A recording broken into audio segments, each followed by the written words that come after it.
off-year election victories, and I'm talking about Kentucky and Ohio, and even in Virginia, and these victories were for Democrats. In just 359 days, an even bigger election, though, is set to take place, and it's one that will determine the next president of the United States, governors in 11 states, and every single member of the House of Representatives, and possibly even control of the United States Senate. What can what happened earlier this week tell us about an election that's more than a year away? Does the chaos happening in the House have any effect? Well, joining me now to discuss is the chairman of the Democratic National Committee, Jamie Harrison. Welcome to you, Mr. Chairman. It's good to see you.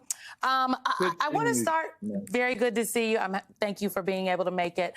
Obviously, there is breaking news today on multiple fronts. What is coming out of the House, a potential government shutdown in 6 days if, Congress can't get it together, particularly House Republicans can't get their caucus together. Juxtapose that with the wins that Democrats saw earlier this week in these off-year elections.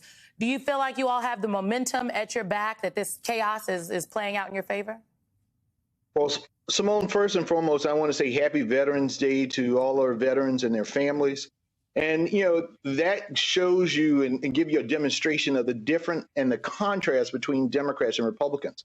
When Democrats control the House and the Senate and the White House, we were able to pass the PACT Act, which really benefited many veterans who were impacted by chemical exposures and all the like.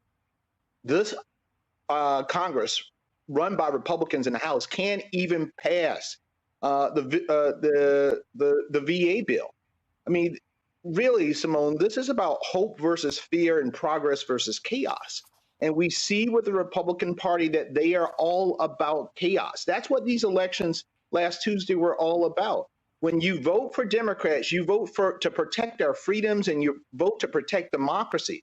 But what we see right now is immense MAGA extremism in the Republican Party. And it's dysfunction that is jamming up our government so that we can't deliver for the American people. And we'll see a continuation of that discussion as we go into the 2024 election.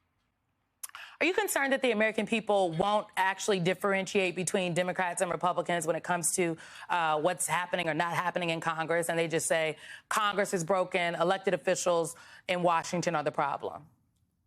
No, the American people, Simone, I have a lot of confidence in the American people.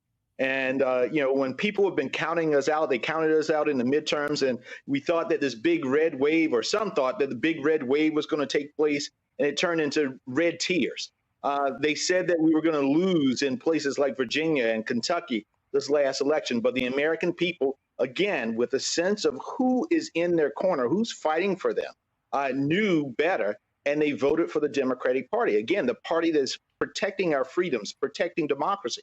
And I believe in 2024, the American people are going to see this. Simone, if we step back, think about this. For the first time in the history of this great nation, for 22 days, we didn't have a Speaker of the House. We didn't have a Speaker of the House. And it was because of the Republican chaos. And so they're tired of all of this. And my prediction is that we're going to take the House back in 2024. Joe Biden and Kamala Harris will return back to the White House. And we're going to keep the Senate so that we can finish the job for the American people.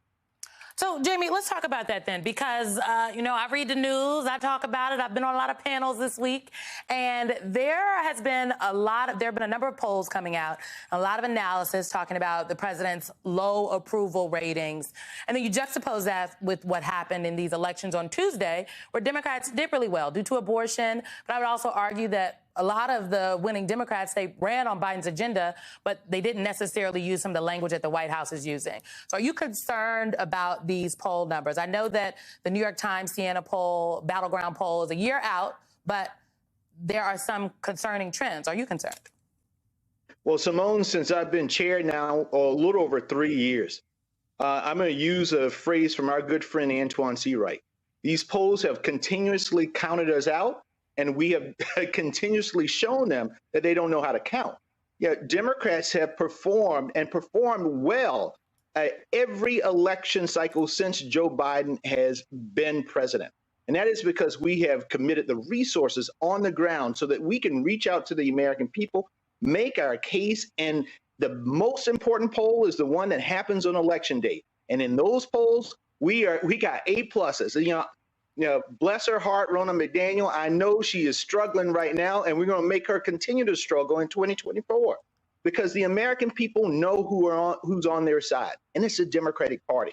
So I'm not concerned about the polls. What I really want us to do is to continue, stop the hand wringing. Let's do more door knocking. Let's do more phone calling. Let's do more text messaging. Let's do more voter registration, because that is the recipe for how we win. They're show horses. We're workhorses. Workhorses always win the race. Democratic National Committee Chairman Jamie Harrison effectively telling Democrats to stop whining and get to work. I appreciate you very much for coming up this afternoon, sir. Thank you. Thank you. Thank you, Simone.